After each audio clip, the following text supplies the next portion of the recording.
There's sometimes a moment of sadness, of grief, of pain. But you're big enough, you can take it. Take the momentary pain. It will soon pass.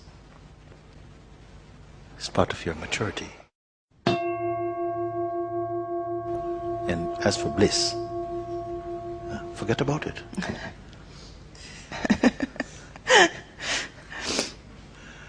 You be the Buddha with no bliss.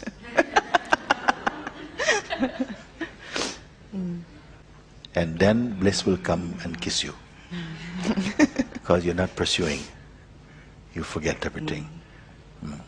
Relax. You're not on a mission. So there's nothing wrong. It's just, but maybe my mind needed to shut up with, so. There is nothing wrong. You said it.